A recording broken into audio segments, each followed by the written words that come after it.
దేశం మొత్తం మీదున్న best gold sellers, best designs ఇప్పుడు హైదరాబాద్ లో pan India jewel show. Don't miss it.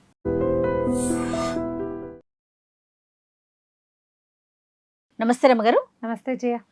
ఫణిదత్తుడు మనం స్టోరీ చెప్పుకుంటా ఉన్నాం రమ్మగారు. 5వ భాగంలో ఉన్నాము ఈరోజు. వాళ్ళ అమ్మ కోసం అని చెప్పేసి బయలుదేరాడు ఫణిదత్తుడు. ఊరు వెళ్దాం అనుకున్నారు, ఎందుకంటే రుక్మవర్మ మారిపోయాడని తెలుసుకున్నారు. అవును. ఇక అప్పుడు వెళ్ళాలో వద్దో తెలీదా, తల్లినేమో తండ్రి వచ్చి తీసుకుపోయాడని తెలిసింది. తల్లి ఎక్కడుంది, తండ్రి ఎక్కడున్నాడో ఏమీ తెలియదు వీళ్ళకి. సరే, వీళ్ళంతా కలిసి స్నేహితులందరూ ఉన్న ఉజ్జయిని నగరానికి బయలుదేరారు. ఈ ఉజ్జయిని నగరం చేరేసరికల్లా ఏముంది, వీళ్ళ దగ్గర వాళ్ళ దగ్గర ఏమీ లేదు. చాలా పేదరికంలో ఉన్నారు, కానీ కొంతకాలం అక్కడ ఉన్నారు. వజ్రకాయుడు, ప్రహస్తుడు, సుభాహుడు ఇలా ఉన్నారు స్నేహితులు, వాళ్ళు ముగ్గురు. ఓకే. అయితే ఏమనిపించింది, అమ్మని ఎలాగూ వెతకాలి, సొంత ఊరు వెళ్ళాలి, పాట్లిపుత్రం వెళ్ళిపోవాలి, ఏం చేయాలి అని అనుకుంటూ వీళ్ళు ఇంత పేదరికంలో ఉన్నారు, అయినా కూడా నన్ను ఆదరించారు, వీళ్ళకి ఏదైనా సహాయం చెయ్యాలి. ధనం ఏం చేద్దాం, ధనం రుక్మవర్మని కొల్లగొడదామంటే రుక్మవర్మ మంచివాడైపోయాడు అనుకున్నారు. అవును. ఈ ఊళ్ళో ఎవరున్నారో చూద్దాం, వేశ్యలు ఎవరైనా ఉన్నారా, బాగా ధనవంతులు ఉన్నారా, ఎవరినైనా కొల్లగొట్టి చూద్దాం అనుకున్నారు. చూస్తే ఆ ఊళ్ళో వేశ్యలు లేరు, ఏమీ లేరు, అంతా బాగుంది. సరే, ఏమనుకున్నారు, రాజుగారి ధనాగారం ఎక్కడుందో ధనాగారాన్ని కన్నం వేస్తే మనకి ధనం వస్తుందని భావించారు. ఓకే. భావించి ధనాగారం ఎక్కడుందో ఒక 2-3-4 రోజులు రెక్కి నిర్వహించి తెలుసుకున్నారు. దానికోసమని ప్రత్యేకంగా వీళ్ళు చిన్నప్పుడు వీళ్ళు నేర్చుకున్న విద్య ఏంటంటే, వాళ్ళ ముగ్గురు కలిసి సొరంగం దవ్వటం. ఇవి వజ్రకాయుడు ఇంటి దగ్గర నుంచి ఒక సొరంగం దవ్వారు. అయితే ఏమైంది, ధనాగారం లెక్క పెట్టుకున్నారు ప్లాన్ ప్రకారము, కానీ అది ధనాగారం నుంచి కుడివైపుకి ఉన్నటువంటి రాజకుమార్తె కన్యాంతఃపురంలోకి వెళ్ళిపోయింది. ఓహో. అందులోకి ప్రవేశించాడు ఫణిదత్తుడు. అంతఃపురం లోపలికి ఓపెన్ అయింది. అది లేచి చూసేసరికి చూస్తే ఏముంది, మహాద్భుత సౌందర్యవతిగా ఉన్న ఓ పిల్ల, దాని ఒంటి నిండా నగలు. పోనీ ఆ నగలు తీసుకుందామనిపించింది. తర్వాత చిచ్చి, ఇంత బతుకు బతికి వరుణ కన్యల్ని అందరినీ సేవించి అక్కడి నుంచి అవి ఇవి తెచ్చుకుని ఆ పులిని చంపేశాడు. అవును. పులిని చంపేసి పులి మొహం మీద ఉన్నటువంటి మణిని తెచ్చుకున్నాడు, పులి దగ్గర ఉన్న శంఖం తెచ్చుకున్నాడు. అంత చేయగలిగి ఈ ఒంటి మీద దొంగతనం చేసే పరిస్థితి ఏంటి మనకి, చీ అనుకుని అందులోంచి దిగి బయటకు వచ్చేసాయి. ఓకే. వీళ్ళు ఒక రోజు ఆలోచించే లోపల ఊరంతా గగ్గోలు పుట్టిపోయింది. ఏమిటి, యువరాణి శశాంకవతి అమ్మాయి పేరు, ఆమెకి పాము గరిచింది. ఓహో. పాము గరిచింది, పిల్ల నీలంగా అయిపోయింది. గందరగోళంగా ఊళ్ళో ఉన్న విషవైద్యులందరూ పరిగెడుతున్నారు. ఇతని జ్ఞాపకం వచ్చింది, ఈ పులి మీద ఉన్న ముఖం మీద ఉన్న మణిని తీసుకుంటేటప్పుడు ఇతనికి వరుణ కన్యలు చెప్పారు, పులి దగ్గర ఉన్నటువంటి మణి ఎంత విషాన్నైనా హరిస్తుందని.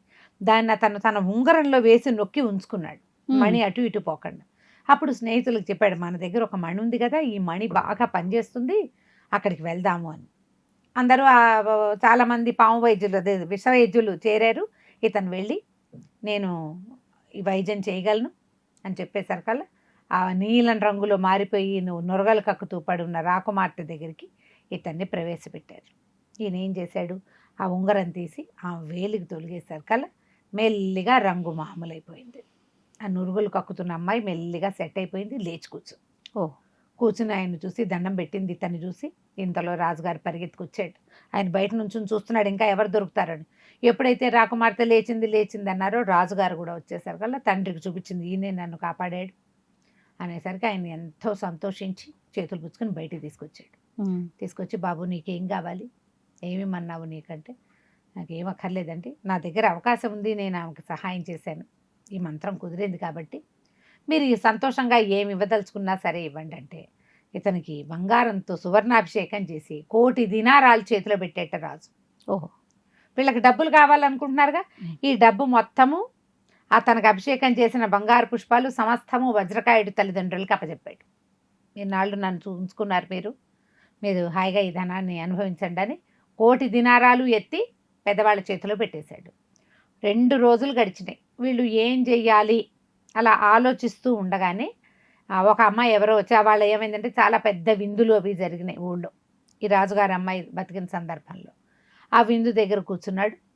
ఇతను కూడా వెళ్ళాడు, ఫణిదత్తుడు అతని స్నేహితులు కూడా వెళ్ళారు.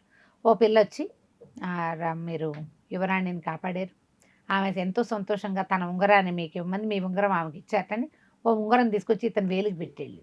ఓహో. ఇతనికి అర్థం కాల. ప్రాణావశిష్టంగా ఉన్న అమ్మాయిని రక్షించాం.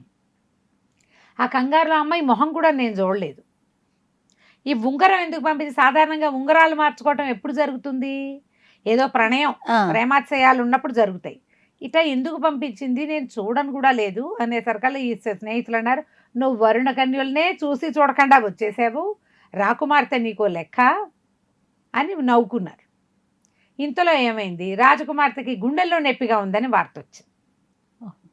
వచ్చేసరికల్లా రాజుగారికి ఏం భయం వేసింది, తను చూస్తే కుర్రాడు, రాకుమార్తె 16-17 ఏళ్ళది. అందుకని ఏం చేశారు, ఆ అమ్మాయిని పూర్తిగా చూపించకుండా అంతఃపురంలో ముసుగేసి పడుకోబెట్టారు. గుండెల్లో నొప్పిగా ఉంది, విషవైద్యం చేసింది నువ్వే కదా, నాడు చూద్దువు కానీ రమ్మని ఫణిదత్తుడిని పిలిచారు. అయితే ఈ ఫణిదత్తుడు కాలు మీద పాము కాటేసింది, ముందు నాడి పట్టుకున్నాడు, మాట్లాడలేదు అమ్మాయి. ఎక్కడ పాము గరిచిన చోట ఘాటు పడింది, ఇవి పడతాయి కదా పగ్ మార్క్స్, అక్కడ పట్టుకునే సరికల్ నొప్పిగా ఉందా అని అతన్ని ఇట్లా పట్టుకునే సరికల్ కెవ్వమని అమ్మాయి లేచి నుంచింది, మొహం మీద ముసుగు తీసేసి. ఆ అమ్మాయిని చూసేసాడు ఇతను, ఎంత సౌందర్యవతో. పైగా కెవ్వుమన్నది ఏడుపు మొహం కాదు, అది నవ్వు మొహంగా కనపడింది. ఇంతలో రాజుగారు కేకలేసాడు, అట్లా మొహం మీద కూడా తీయకూడదు, పడుకోమని కూతురు మళ్ళీ మొహం మీద వస్త్రం వేయించి పడుకోబెట్టాడు. కానీ చూసేసరికల్లా ఇతను సరే తగ్గిందా, మంత్రం వేస్తానన్నాడు. తగ్గిందంటే అందులో ఏం నొప్పిలేదేంటి, దొంగమాట అది, కేవలం అతను చూడ్డానికి చేసింది అమ్మాయి అంతే. ఒక అరగంట గడిచాక ఏదో మంచినీళ్ళు ఇవ్వండి, మజ్జిగ ఇవ్వండి అని చెప్పి లేచి వచ్చేసాక చూసుకుంటే అతని జేబులో ఒక ఉత్తరం ఉంది. ఈ రాజకుమార్తె చెలికత్తల్లో ఎవరో జేబులో ఉత్తరం పెట్టారు, మీరు 2 రోజుల్లో ఊరెళ్ళిపోతారని మా తండ్రి చెప్తున్నారు, నేను ప్రాణదాతను విడిచి ఉండను, నాకు కూడా ఏదైనా ఒక మార్గం చెప్పండి, నన్ను తీసుకుపోండి మీతోటి. వీళ్ళు ఆలోచించారు ఏం చేద్దామని. వాళ్ళు మా స్నేహితులు అన్నారు, ఎవరనేది ఏమిటి, ఇంకోటి ఏమిటి, ఆయనంతటా ఆయనే ఆ పిల్లని నీకు ఇవ్వాలి లెక్క ప్రకారం, ఆయనకి ఇచ్చే ఉద్దేశం లేదు, అందుకే మొహం మీద గుడ్డేసి చూపించాడు నీకు. ఎందుకు మొహం మీద వస్త్రం వేశారు, ఆ పిల్లని నువ్వు చూడకూడదు అనుకుంటున్నాడు, ఆ పిల్ల నీకు ఇచ్చే ఉద్దేశం కలగలే ఆయనకి. అమ్మాయి నీతో వస్తానంటే తీసుకుపోదాం, తర్వాత అదే సెట్ అవుతుంది, చూద్దామన్నారు.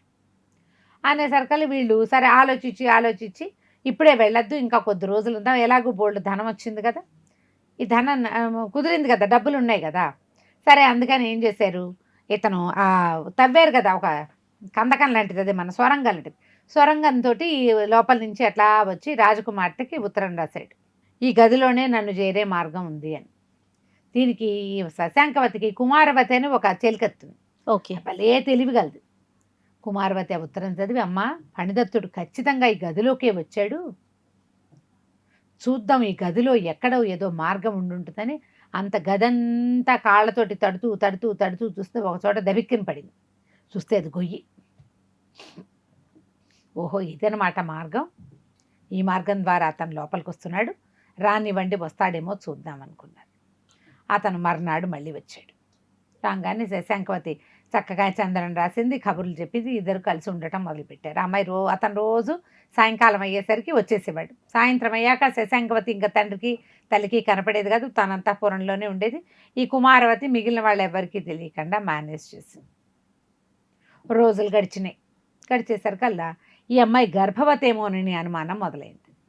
బయట ఎవరికీ తెలీదు. కుమారవతి కనిపెట్టింది, నువ్వు గర్భవతిగా ఉన్నావని చెప్తే ఆ అమ్మాయి ఏమో ఇతనికి చెప్పేసింది, ఫణిదత్తుడికి, నేను గర్భవతిని అనగానే ఇప్పుడు ఇక్కడ ఉండకూడదు, ఇంకా తీసుకెళ్ళిపోవాలి. అందుకని కుమారవతికి చెప్పాడు, మీరు ఈ అమ్మాయి మాయమైపోయిందని ఒక కబురు పుట్టించు నువ్వు ముందు అని చెప్పాడు. శశాంకవతి ఏమో ఈ సొరంగంలో నుంచి నడుచుకుంటూ వెళ్ళిపోయి వజ్రకాయుడి ఇంటికి వెళ్ళిపోయింది. రాత్రే వెళ్ళిపోయింది.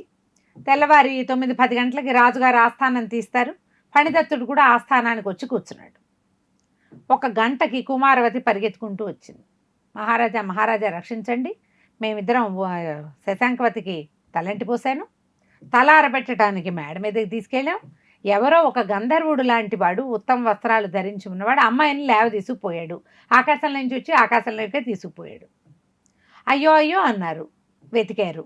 శశాంకవతి మాయమైపోతుందని ఉంది ఆమె జాతకం ప్రకారం, ఆమె గాల్లోకే భూమిలోకే తెలీదు, అదేలే మాయమైపోయింది. పోనీ ఫణిదత్తుడిని అనుకుందామంటే అతను ఎదురుకుండానే ఉన్నాడు.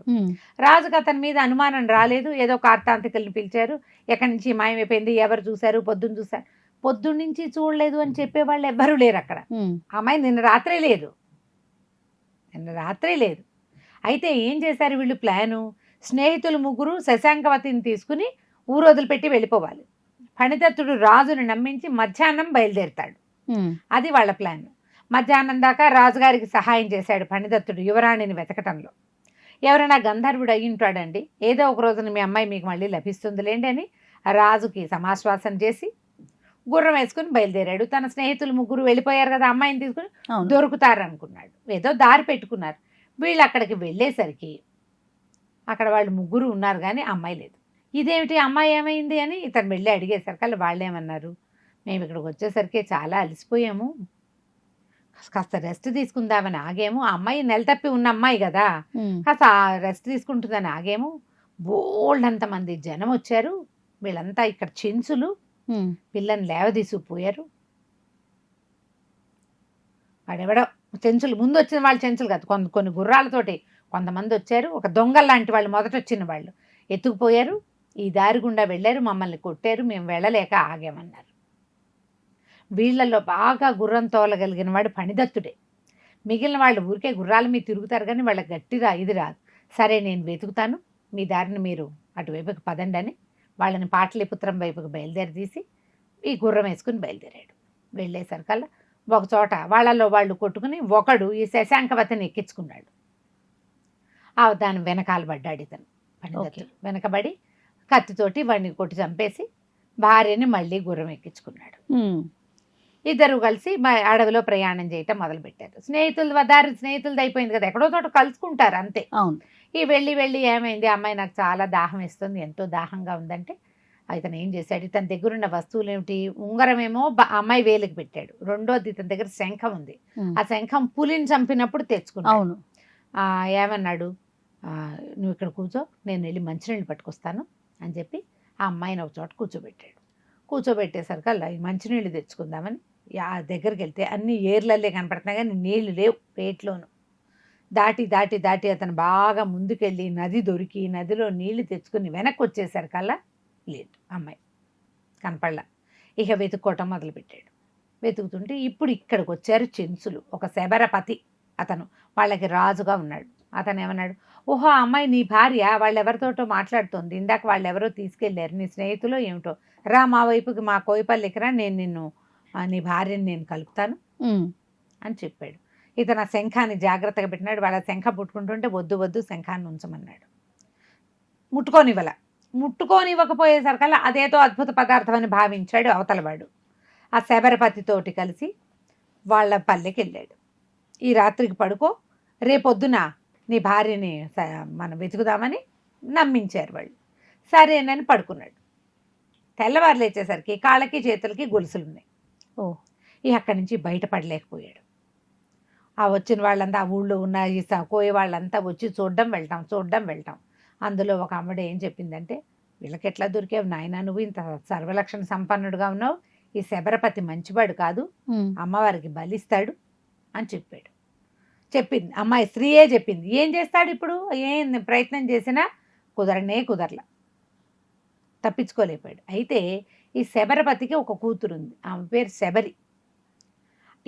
ఇతనికి రహస్యం చెప్పినటువంటి ఆ అమ్మాయి కోయపడుచు పోయి ఆ శబరికి చెప్పింది, మీ నాన్న బంగారం లాంటివాడిని తెచ్చి అందులో పెట్టాడు, రేపొద్దున బలిస్తాడు, నువ్వు వీళ్ళలోనే ఇక్కడున్న పిశాచాల్లోనే ఎవడో ఒకరిని కట్టుకుని పిల్లల్ని కంటే అట్లాంటి వాడితో కొడుకుని గనాలి, అందమైన పిల్లవాడు పుడతాడని ఆ 17 ఏళ్ళు ఉన్న శబరికి ఎక్కదీసింది.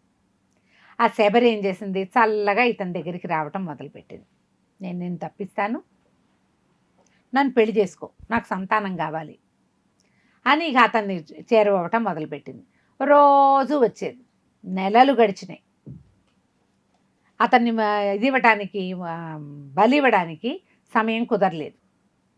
అలాగే ఉంచుకున్నారు. 2 నెలలు 3 నెలలు గడిచేసరికల్లా ఆ శబరి కాస్త గర్భవతి అయింది. మరి వస్తుంది రోజు. ఆ శబరి తల్లికి చెప్పేసరికి తల్లి, ఇదేం పని చేసావే, మీ నాన్న ఏడాది తర్వాత అదేదో పుణ్యం వస్తుందని చాలామందిని బంధించాడు, అందులో వీడొకడు, నువ్వు ఇంత పని చేసావంటే శబరి చెప్పింది, అమ్మాయి తను మంచివాడు, చాలా గొప్పవాడు, మానవుడు కాదు పూర్తిగా, ఇతను ఎవరో దైవజాతికి పుట్టినవాడు, వాళ్ళ అమ్మని వెతుక్కుంటూ వెళ్తున్నాడు. చాలా మంచివాడు, ఉత్తముడు, ఇట్లాంటి వాడితో సంతానం కావాలి, ఈ కోయి మొహాలు నాకు ఇష్టం లేదు అని చెప్పి నా భర్తను రక్షించు, తప్పించు అని అడిగింది. అడిగేసరికల్లా శబరి తల్లి ఏం చేసింది, ఆవిడ వచ్చి, బాబు నా పిల్ల నిన్ను వరించింది, నా భర్తకి తెలిస్తే దాన్ని నిన్ను ఇద్దరిని చంపేస్తాడు, ఒక పని చెయ్యి, మేము తప్పించేస్తాం, ఇక్కడి నుంచి పారిపో, నీ భార్యను సంపాదించుకో, నువ్వు మళ్ళీ రేపు విజయదశమి వెళ్ళి, విజయదశమికి ఇది ముహూర్తం, ఇంతకీ ఇప్పుడు ఎక్కడ ఏముంది, ఇంకా జ్యేష్ఠం ఆషాఢాల్లోనే ఉన్నాయి, ఇంకా వెళ్ళాలిగా ఈ 2-3 నెలలు, ఈ లోపల పిల్లకి పెద్ద నెలలు వస్తే పండగ వెళ్ళిన తర్వాత నీ భార్యని నువ్వు తీసుకెళ్దువు కానీ ఈ శబరిని, అప్పటిదాకా నువ్వు కనపడద్దు అని చెప్పి సాయంకాలమే అతన్ని తప్పించేసింది. తప్పించేసరికల్లా ఈ ఫణిదత్తుడు మళ్ళీ మరి పెళ్ళాన్ని వెతుక్కోవద్దు, ఆ కడుపుతో కూడా ఉంది, ఈ శశాంకవతిని వెతుక్కుంటూ తను ఎక్కడ భార్యని విడిచిపుచ్చాడో అక్కడికి వచ్చాడు. అప్పుడు అతను తెలుసుకున్నాడు, తను ఒక చోట జాగ్రత్తగా పెట్టాడు శంఖం, ఆ శంఖం లేదు, ఆ శబరపతి తీసేసుకున్నాడు. ఓహో, శంఖం దొరకల, ఇక లేదు అక్కడ. ఈ భార్య కోసం వెతుకుతుంటే ఈ లోపల ఇంకొక భిల్లుడు అతనికి కనపడ్డాడు. కనపడి, ఆ నువ్వే నా ఫణిదత్తుడివే అనగానే ఇతను గట్టిగా మీద పడిపోయాడు కత్తిపుచ్చుకుని. అతను అన్నాడు, నువ్వెందుకయ్యా నా మీద పడతావు, నేను నీ భార్యను రక్షించాను, ఆ అమ్మాయి ఇక్కడి నుంచి వచ్చేసింది, నడుచుకుంటూ ఎక్కడో కనపడింది, తన భర్త పోలికలు చెప్పింది, సొంత కూతురులా చూశాను, మా ఇంటికి తీసుకెళ్ళా, తన ఒంటి మీద బోల్డు నగలు ఉన్నాయి, ఆ నగలు ఇచ్చి నా భార్యను కూడా సంతోషపెట్టింది, కానీ ఇక్కడ ఈ ఏరియాలో ఉన్నటువంటి శబరపతి నా భార్య కోసం ప్రయత్నం చేస్తున్నాడు, అందుకని నేనేం చేశాను, మా ఇంటి దగ్గర ఉంచకుండా అదేదో ఒక అగ్రహారానికి విశ్వనాథ భట్ అని ఉన్నాడు, వాళ్ళ ఇంటికి చేర్చాను, నేను నీకోసమే రోజు వస్తున్నాడు, నువ్వు కనపడతావేమోనని, నీ భార్య సేఫ్గా ఉంది, గర్భవతి, 3 నెలలు గడిచిపోయినాయి కదా, అమ్మాయికి 5-6 నెలలు వచ్చేసినాయి, నీకేం భయం లేదు, పద నువ్వు నాతో పాటు విశ్వనాథ దగ్గరికి వద్దు కానీ అని చెప్పాడు. చెప్పేసరికి ఇంతలో శబరపతికి తెలిసింది, మా చుట్టుపక్కల ఊళ్ళల్లో ఇళ్లలో ఉన్నవాళ్ళు ఈ అమ్మాయి మాకు నగలిచ్చింది, నాణ్యాలు ఇచ్చిందని తెలుసుకుని శబరపతికి తెలియజేశారు. ఈ లోపల నేను నీ భార్యను దాటించేశాను, అతనికేమో ఊరికే ఒక్క రాత్రి మా ఇంట్లో తలదాచుకుని గొలుసు ఇచ్చిందని వస్తువు చూపించాను తప్ప నేను అతనికి చెప్పలేదు, నీకోసమే రోజు వెతుకుతున్నాను, నువ్వు వస్తావేమోనని, పద నాతో రా అన్నాడు. సరే ఇంకేం చేస్తాడు, ఏదో ఒకటి చెప్పిన మాట నమ్మాలిగా, అతను వెనకాలబడి వెళ్ళాడు. వాళ్ళ ఇంట్లో లేదు, వేరే అగ్రహారంలో ఒక విశ్వనాథ భట్టు గారింట్లో ఉంది. విశ్వనాథ భట్టు గారింటికి చేరేసరికల్లా ఆయన ఏమన్నాడు, ఆయన చెప్పాడు, నీ భార్య ఇక్కడ లేదు నాయన, ఇంకా మధురాపురంలో ఇంకో స్నేహితుడు ఉన్నాడు, మేము వాళ్ళింటికి పంపించామన్నాడు. ఓహో, ఇక్కడ ఏదో ఇబ్బంది అయిందని అక్కడికి హతాశుడైపోయాడు, ఇక్కడ దొరకలేదు అక్కడ దొరకలేదు, ఈ భార్య ఏమైపోతుందో తెలియదు, పాపం రాజకుమార్తె, దాని తోడు గర్భవతి, నమ్మి వచ్చినందుకు మొహం కూడా చూడలేదే నేను, ఇంత పని చేశామని బాధపడుతూ ఫణిదత్తుడు మళ్ళీ అక్కడికి ప్రయాణమయ్యాడు. అక్కడైనా శశాంకవతి దొరుకుతుందా, స్నేహితులు 3 ఇతన్ని కలుస్తారా, ఆమెకి సంతానం కలుగుతుందా, వీళ్ళు మళ్ళీ ఒకటవుతారా, ఫణిదత్తుడు వాళ్ళ అమ్మ పితృదత్తని కలుసుకోగలుగుతాడా లేదా, బోల్డని భాగాలు ఉన్నాయి, మెల్లిగా విందాం. తప్పకుండా రమ్మ గారు, నమస్తే. నమస్తే G. And for more videos, Please subscribe to iDream. Please subscribe to iDream. Please subscribe iDream. And please subscribe to iDream. For more videos, subscribe to iDream. please like, share and subscribe to the channel. Congratulations, iDream. Subscribe to iDream. Subscribe to iDream. So subscribe to iDream Media. iDream team andarki huge congratulations. Please subscribe iDream Media. Please subscribe to iDream. Subscribe iDream. Please subscribe to iDream. iDream అంటే నా కళల ఛానల్ను subscribe చేసుకున్న నోరు తిరుగుతలేదు, మీరైతే గంట గుర్తు కొట్టండి. For more such videos, please subscribe to iDream. Subscribe to iDream. Please subscribe to iDream. Please subscribe iDream Media. Please do subscribe to iDream. Please subscribe to iDream Media. For best entertainment and information, please subscribe iDream. And don't forget to subscribe to iDream.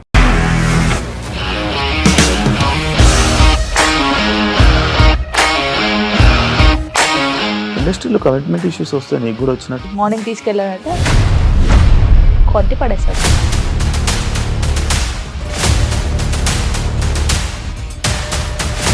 ఒక్కళ్ళు కూడా చూడలేదు ఈ cinema అని చెప్పడానికి కూడా చాలా ధైర్యం కావాలి. అది నిజం కదా, దాంట్లో ధైర్యం ఏంటి? ఇది నెక్స్ట్ డే ప్లేట్ మార్చేస్తే తప్పు కదా. As of now, we are comfortable this అని నేను అనుకుంటున్నాను. రష్మిక గారిది మీది ఒకే ఊరు అంట కదా.